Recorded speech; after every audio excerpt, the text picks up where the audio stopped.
You're listening to Bill Handel on demand from KFI AM 640. Handel on the news. It's the news. It's the news. And now, Handel on the news. Ladies and gentlemen, here's not Bill Handel. KFI AM 640. Bill Handel Show. Mr. Mo Kelly in for Bill Handel one more day. And as I see it, I have two jobs. I got two jobs today. I mean, in addition to obviously working at KFI. I got to get you to work, and I got to get you closer to the weekend. Those two things, get you to work and get you closer to the weekend. It is Friday, and I don't know if there's a better day of the week.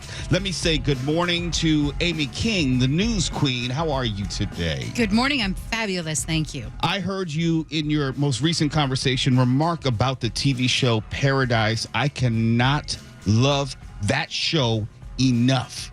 Yep. If I was still on your show, we would have done an Amy's on your show. Oh, that show. And Best I just turned it on one TV. day, and I watched that first episode, and I said, Exactly. And then at the end of the first episode, you went, yes. Again. It's a complete, well, I don't ever want to give it away for anyone. I always say just watch the first episode, and if you like anything about the first episode, it will take you through to the end of the first season. Thoroughly enjoyed it. Good morning. I have to say good morning to producer Ann, if only because we had similar concerns and thoughts on this Friday. Here, I got to be very honest. I can't lie to you listening in your car right now. If you happen to be, maybe you're getting out of the shower, getting ready to go to work. I can't lie to you. I appreciate you and I trust you so I can share this with you.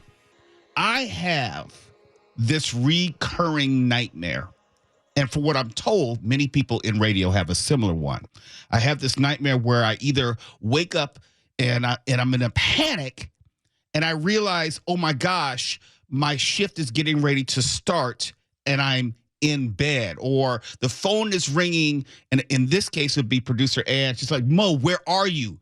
We're getting ready to go on air in 15 minutes. It's a recurring nightmare I have, and I've had it for at least a decade or so.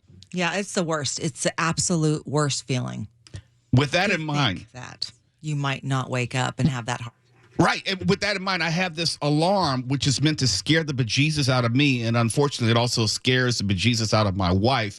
It's meant to wake me up under any circumstances. I have an alarm on my Pixel Watch that runs simultaneously, which will vibrate and physically shake me. And my alarm, I don't believe in snooze alarms. Whenever the alarm goes off, that means it's time to get up. It's time to go to work. There's no negotiation after that. That's my alarm. And it gets progressively louder the longer you let it sit there. So it's not meant to slowly rouse you in a peaceful way. Wake up. It's not trying to say, hey, Mo, it's time to get up. A gentle nudge. No, it's nothing gentle about it. It's telling you, get the F out of bed. You got to go to work. Producer Ann is waiting for you. So I'm up.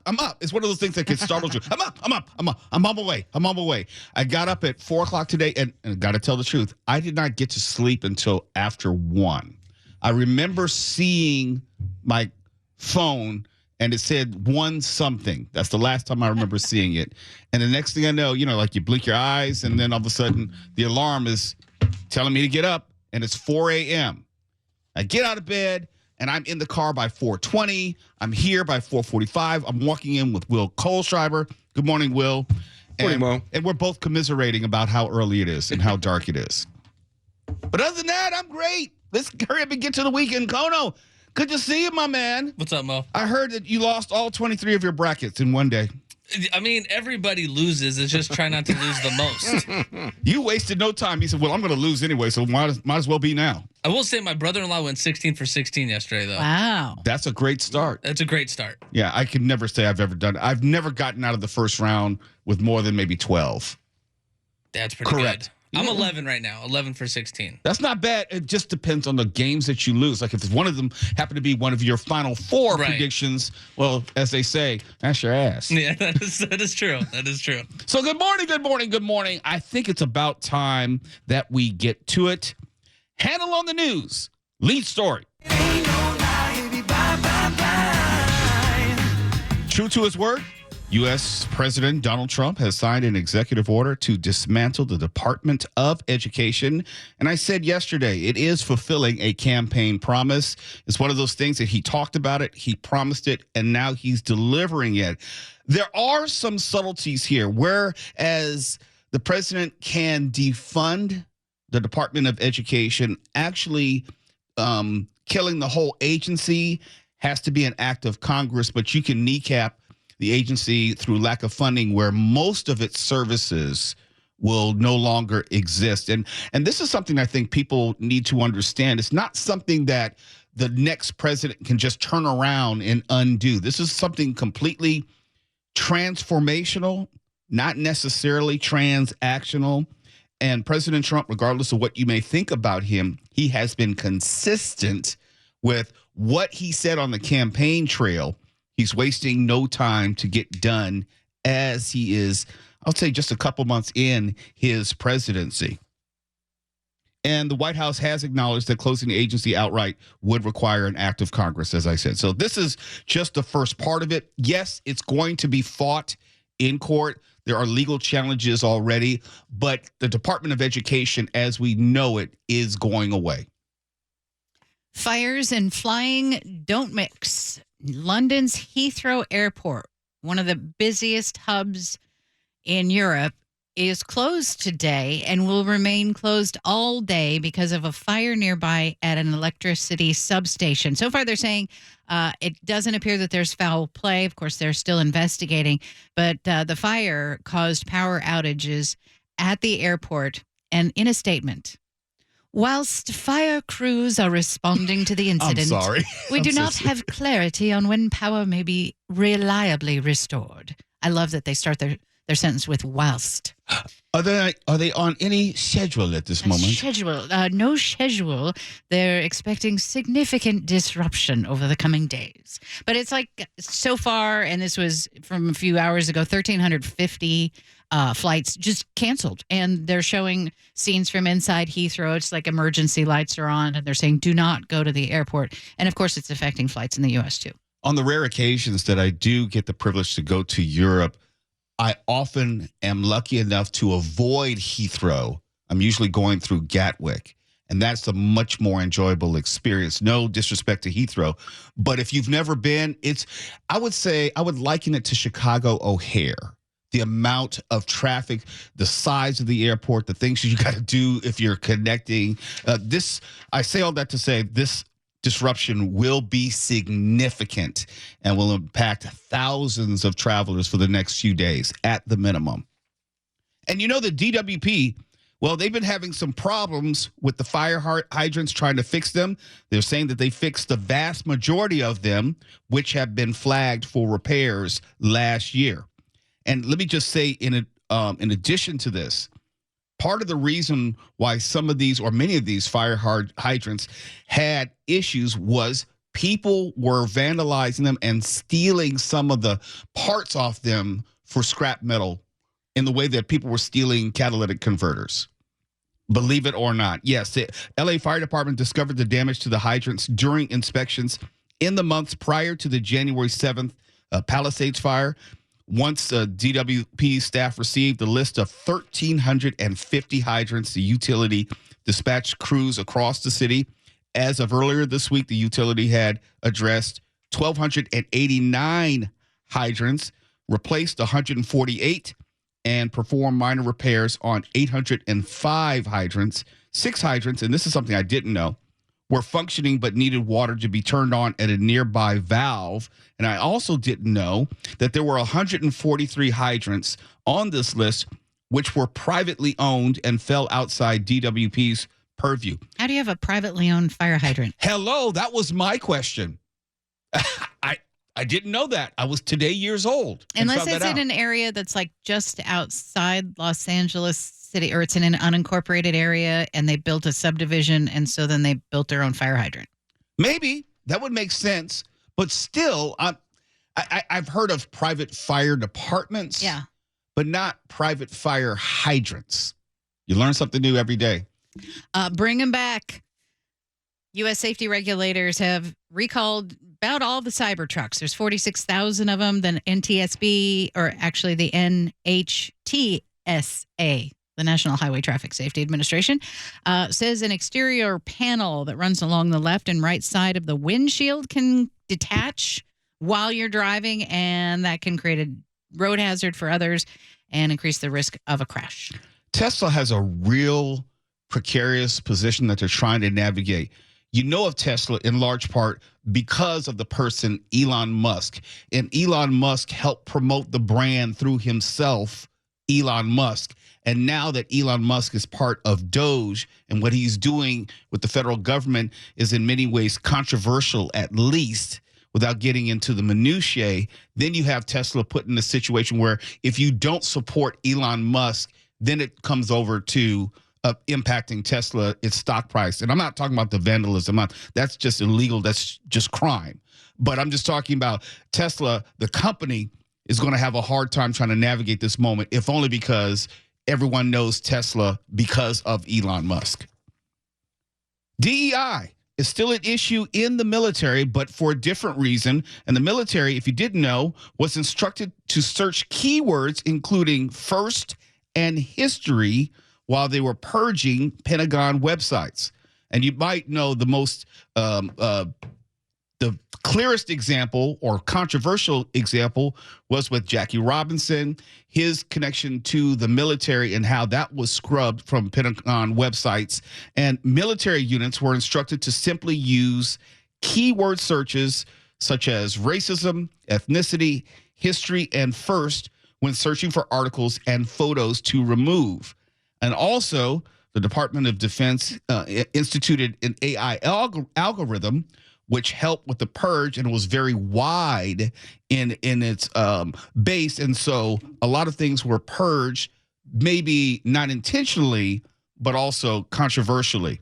There were other keywords officials were instructed to search for, which included different types of firsts, such as LGBTQ, historic, accessibility, opportunity, belonging, justice, privilege, respect, and even values. I don't know how the Department of Defense is going to navigate this going forward, but they're going to have a lot of pushback from different groups and also people who are knowledgeable about history.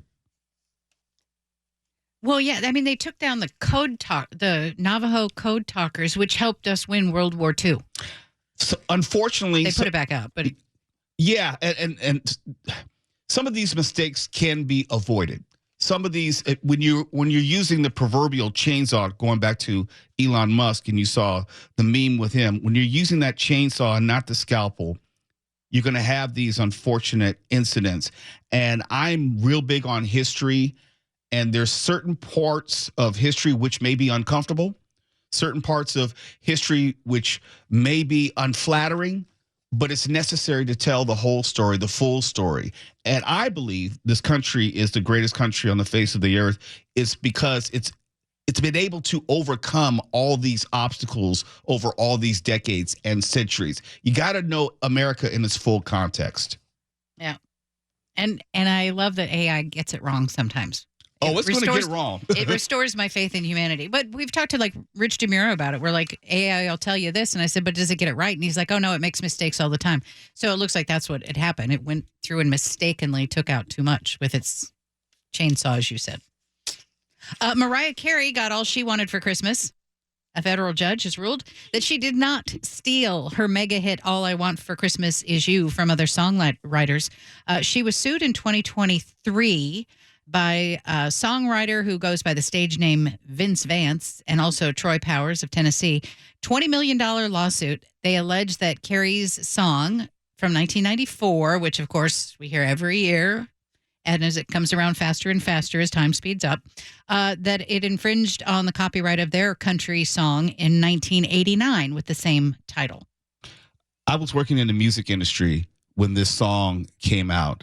In 94, I was probably working for Los Angeles Chamber Orchestra and getting ready to go to Virgin Records. If you know anything about music, popular music, there are simple chord progressions that a lot of songs use. There is a songwriting formula. And if you really know music, most of the songs which are hits are are written in major keys, not minor keys. They use the same time signature. They use a lot of the same notes and melodic progressions. That's a long way of saying a lot of the music is going to sound alike, and you're going to have more and more of these lawsuits going forward because they're not being real innovative in creating any of these songs. If you live long enough, you will hear 7 or 8 songs which sound pretty much the same and probably have no connection to one another. In other words, you may hear a song and the songwriter may have never had any connection to that other song, which sounds like it, and it may not be an example of plagiarism, but we're going to have more examples of these because think of it this way. There are only so many ways that you can play tic-tac-toe. Only so many outcomes that you can have. Music is very similar to that. There's only so many melodies that you can use with an 8-note scale in a major key. You're going to have more examples of this, and it may not be intentional, but because of the math, it's unavoidable. And this next story, I'll circle back to it at 7 a.m., but Germany has updated U.S. travel advice after 3 citizens had been detained. And they updated its travel advisory for the U.S. to emphasize that a visa or waiver allowing entry does not guarantee Germans to enter the U.S. And this because, as I said, several of its citizens were detained at the border. Now, this is according to an advisory on Germany's Foreign Office website, as the country warned that entry through the electronic system for travel authorization, ESTA, system or a U.S. visa is not guaranteed every time that the U.S. border control has final decision. And also, the office noted that a criminal conviction in the U.S., false information about an individual's purpose of stay, or even a slight overstay of the visa can lead to arrest, detention, and deportation. And the new advisory comes as Germany is investigating the case of 3 of its citizens being denied entry and placed into detention. And when I talk about this at 7 o'clock, I'm going to talk about how Casey Wasserman has assured that the IOC visa issues won't be a problem for the 2028 Olympics. I'm not so sure that Wasserman can make that guarantee. Guess we'll find out soon enough. Huh? Yes, we will. Okay. An accident waiting to happen. So before you cross the river, know that 68 bridges across the U.S. should be assessed to see if they're at risk of collapse if they're hit by a ship, like the Key Bridge in Baltimore. Transportation safety officials say they need to undertake immediate vulnerability assessment. It's part of the National Transportation Safety Board's ongoing investigation into the collapse of the Francis Scott Key Bridge. Included on their list, the Golden Gate Bridge. Doesn't surprise me. I think the U.S. has done a poor job of maintaining its infrastructure, and I say that generally with no respect to any party or administration or specific state across the board. Our infrastructure has been susceptible and vulnerable to not only terrorist attacks, but just age and decrepit nature. There are going to be more issues with bridges and tunnels and waterways, if only because we have not paid attention to our infrastructure in the way that I think we should have.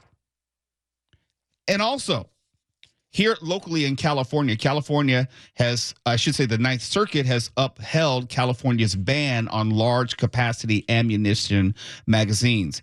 California, according to the Ninth Circuit, has the authority to ban large capacity ammunition magazines.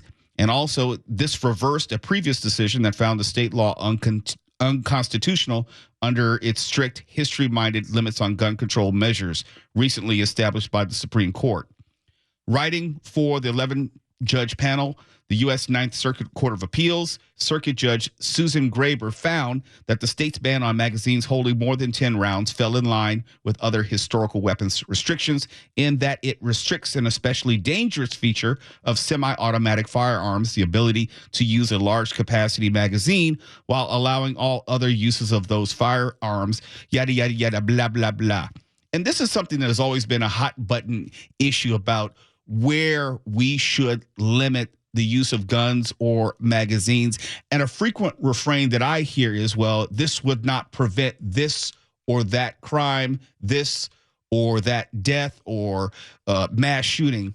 and I try to remind people this, or at least this is where I come from, that gun laws are not about prevention, but they do serve as a baseline for punishment and maybe mitigation. Like if you were to think of, I don't know, speeding laws, it's not like any speeding law is going to stop speeding. Hopefully, it may encourage people to slow down and will mitigate the number of speeding infractions and will be more mindful of it. But if a person's going to speed, they're going to speed. But it lets you know definitively the baseline as far as what is acceptable, what is legal, and what is illegal. And also something else I think people may not remember.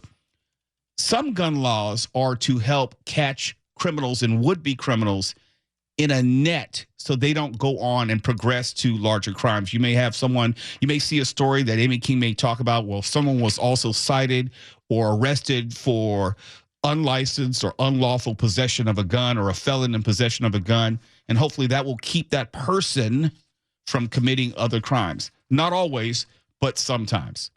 Oopsie. Social Security numbers of more than 400 former congressional staffers and others were made public because they were part of that 80,000 document dump, 80,000 page document dump of files related to the assassination of President John F. Kennedy. The White House acknowledged the breach and says it's working to mitigate the harm. The way they're going to do that is they're going to scrub the files to find any more Social Security numbers, and then the Social Security Administration will give anyone affected new numbers. Did anyone look at the material, the data, the documents prior to releasing them? Here's how we understand it, because I was talking to, who did I talk to? Stephen Portnoy, Karen Travers. Someone at ABC. Yeah. And they said that we knew that Trump was going to do it. He'd been talking about it for quite a while. Mm-hmm. But then when he made the decision, he said, okay, let's just release him. And so the National Archives is like, oh, holy cow, we've got to try to scrub all of this before we put it up. So I think it was because they didn't have the time to really kind of go through everything with a fine-tooth comb. Okay. All right. Who am I to say otherwise? Because when Trump does something, he wants it done now. Okay. I just know my Social Security number, fortunately, was not part of that document. As far as you know. Oh, no. I'm sure. Because you weren't born then. So no, I was not born then. I was not born then. Okay. Thank you. Thank you very much. And to be serious, though, before we close out this hour, you know about the child, the 6-year-old girl who died from measles back on February 26th. Well, her parents, these Texas parents of that child, are not moving. They are not budging around the idea that this was the way it was supposed to be. And her parents have said that they would still not take or have their children take the MMR shot. They said that it was her time on earth. They believe she's better off where she is now. And that is a quote. They also went to say that the measles wasn't that bad. They got over it pretty quickly, talking about their other children. They have 4 other surviving children who were treated with castor oil and inhaled steroids and recovered. Here's what bothers me.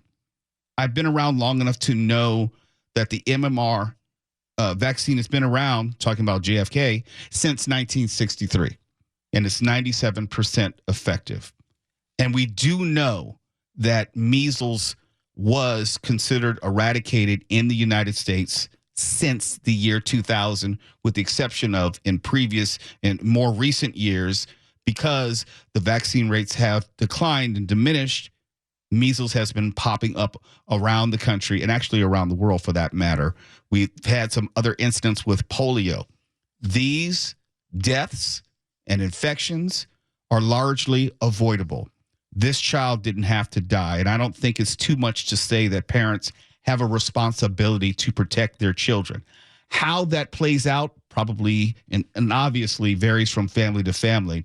But I don't think you can say on one hand, well, we want to protect our child, and also on the other hand say, it's okay, this is what God wanted. No, if you're going to protect your child, you're going to protect your child. And measles is not something that we have to suffer from. It's not like you can have a chicken pox party and everyone is going to be just fine afterward. Measles, although it has a low mortality rate, still has a mortality rate. This child did not have to die. It's 2025. It's the Bill Handel Show. I'm Mo Kelly in for Bill. We're live everywhere on the iHeartRadio app. You've been listening to The Bill Handel Show. Catch my show Monday through Friday, 6 a.m. to 9 a.m. and anytime on demand on the iHeartRadio app.